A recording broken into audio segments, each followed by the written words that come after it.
So a very warm welcome to you all. Welcome to you online, wherever you're logging in from, and welcome here on the first floor at the Buddhist Society in Eccleston Square. Just before we begin, just to say today is the first day of Vesak, the Buddha's Day, and you'll see on the screen we have a special message just commemorating that, and I'll mention this later on as we go on. So if you'd like to all come to a comfortable sitting position, and I'll begin our session today by lighting the candles and some incense. Are you allergic to incense in any way? No? Good, okay.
So if you come to a comfortable sitting position, and just ground yourself with your points of contact with the floor, your feet, or your ankles and shins if you're sitting on the floor.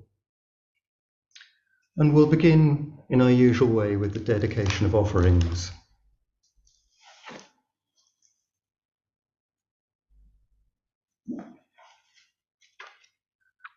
To the Blessed One, the Lord who fully attained perfect enlightenment, to the teaching which he expounded so well, and to the Blessed One's disciples who have practiced well. To these, the Buddha, the Dharma, and the Sangha, we render with offerings our rightful homage. It is well for us that the Blessed One, having attained liberation, still had compassion for later generations. May these simple offerings be accepted for our long-lasting benefit and for the happiness it gives us. The Lord, the perfectly enlightened and Blessed One, I render homage to the Buddha, the Blessed One. The teaching so completely explained by him, I bow to the Dharma. The Blessed One's disciples who have practiced well, I bow to the Sangha.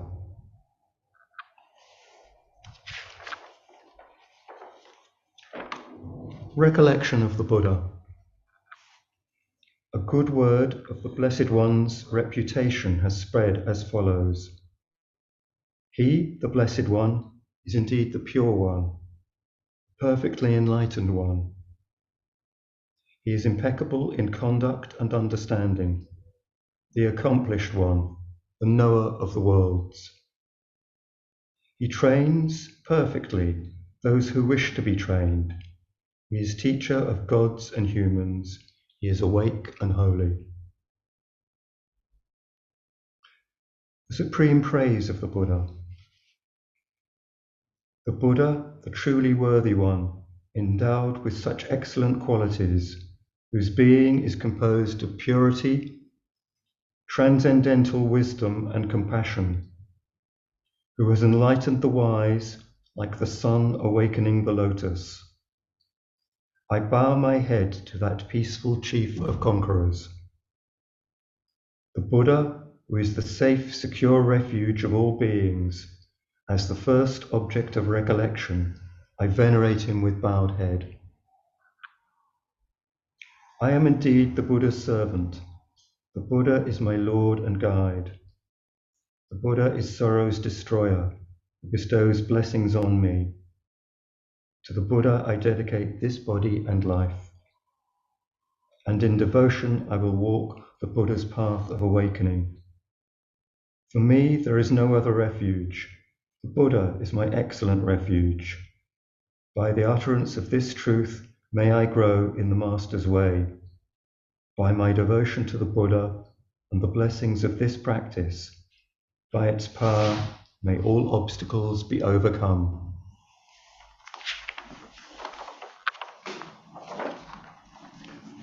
Recollection of the Dharma. The Dharma is well expounded by the Blessed One, apparent here and now, timeless, encouraging investigation, leading onwards to be experienced individually by the wise. The supreme praise of the Dharma. It is excellent because it is well expounded, and it can be divided into path and fruit, learning and liberation. The Dharma holds those who uphold it from falling into delusion. I revere the excellent teaching, that which removes darkness. The Dharma, which is the supreme secure refuge of all beings, as the second object of recollection, I venerate it with bowed head. I am indeed the Dharma's servant. The Dharma is my Lord and guide. The Dharma is sorrow's destroyer, and it bestows blessings on me. To the Dharma I dedicate this body and life, and in devotion I walk this excellent way of truth. For me there is no other refuge. The Dharma is my excellent refuge. By the utterance of this truth, may I grow in the Master's way. By my devotion to the Dharma and the blessings of this practice, by its power, may all obstacles be overcome. Recollection of the Sangha. They are the Blessed One's disciples who have practiced well, who have practiced directly, who have practiced insightfully, those who practice with integrity. That is the 4 pairs, the 8 kinds of noble beings. These are the Blessed One's disciples. Such ones are worthy of gifts, worthy of hospitality, worthy of offerings, worthy of respect. They give occasion for incomparable goodness to arise in the world. Supreme praise of the Sangha. Born of the Dharma, that Sangha which has practiced well.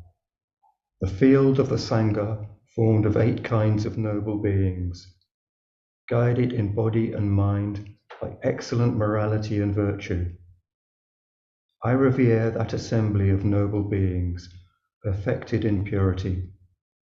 The Sangha, which is the supreme secure refuge of all beings, as the 3rd object of recollection, I venerate it with bowed head.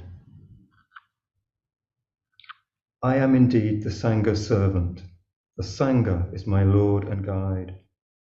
The Sangha is sorrow's destroyer, and it bestows blessings on me. To the Sangha I dedicate this body and life, and in devotion I will walk the well-practiced way of the Sangha. For me there is no other refuge. The Sangha is my excellent refuge. By the utterance of this truth, may I grow in the Master's way.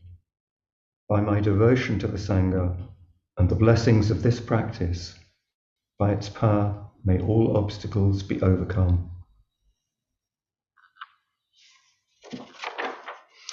So I invite you now at home, online, and here at the Buddhist Society to sit in a comfortable and upright position where you can be both reasonably relaxed and comfortable and reasonably alert.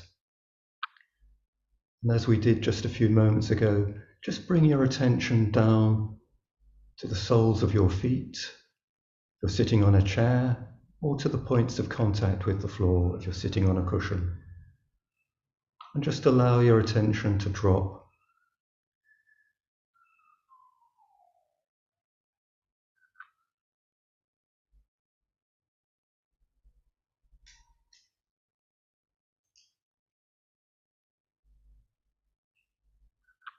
And we're going to either have a closed eye position or a half open eye position looking at the blank floor in front of us, whatever feels comfortable for you.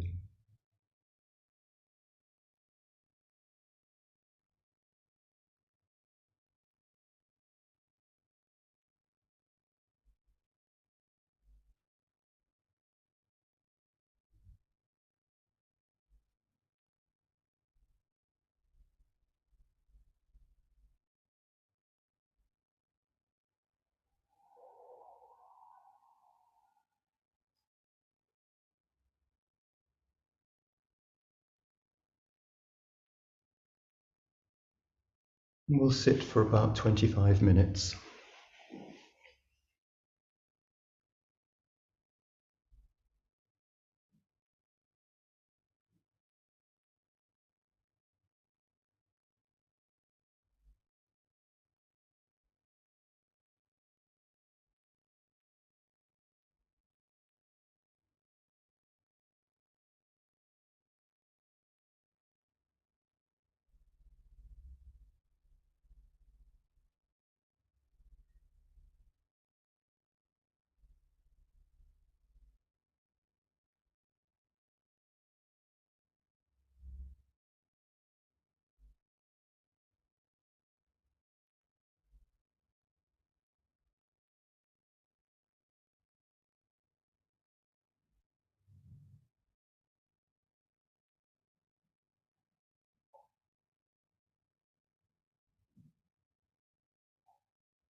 So thank you all here in this room in the Buddhist Society for joining me, and to those of you online for joining this online meditation. Just to mention a few notices, today is the first day of Vesak, which is the month-long celebrations of Buddha's birthday. And I'm reliably informed that the London Eye will be especially illuminated this evening to commemorate that event, also coinciding with the full moon. I'm sure if you're in London you might be able to see that, and if you're not, you can probably find it somewhere online. This evening at the Buddhist Society online there is the Theravada Class, the Zen class and the Introduction to Buddhism, all at 6:30. Tuesday, that's tomorrow, at 6:30 there is the class entitled The First Turning of the Wheel. And on Thursday at 12:30 there is the Sanskrit class, and in the evening there's the basic meditation class at 6:30 and the Tibetan class at 6:30. So for log-on details for all of those classes, please see the Buddhist Society website. I'm going to finish today by reading the Buddha's words on loving kindness, the Metta Sutta.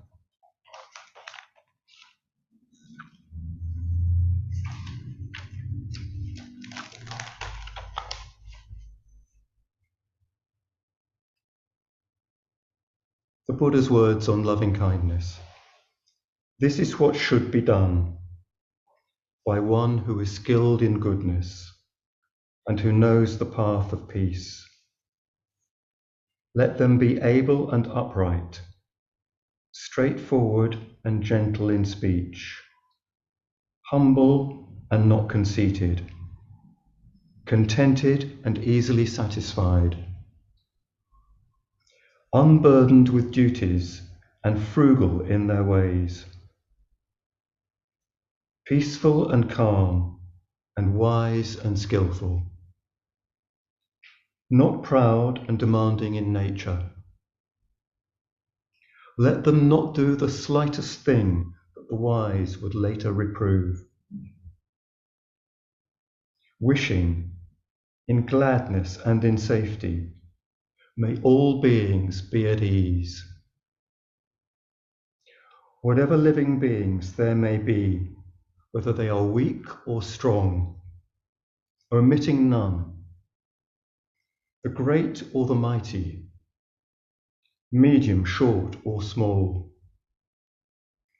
the seen and the unseen, those living near and far away, those born and to be born, may all beings be at ease. Let none deceive another or despise any being in any state. Let none through anger or ill will wish harm upon another.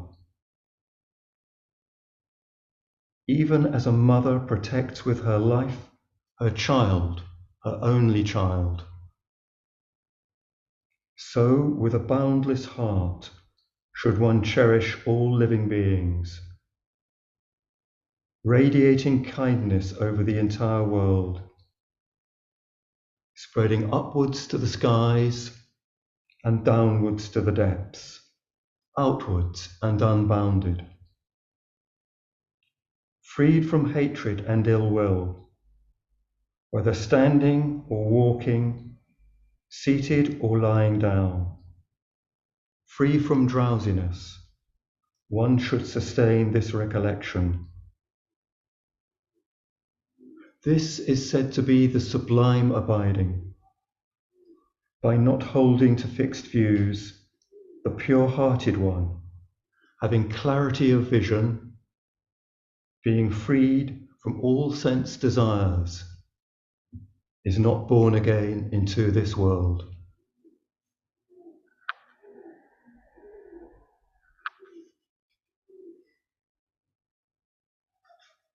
So thank you all very much for joining me this afternoon, and I wish you all well. Have a good week.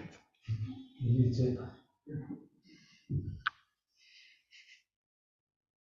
Did you say there was a lunchtime Theravada Thursday? No. It's in the evening. It's the basic meditation class, Oh, and so this evening it's the Theravada class at 6:30.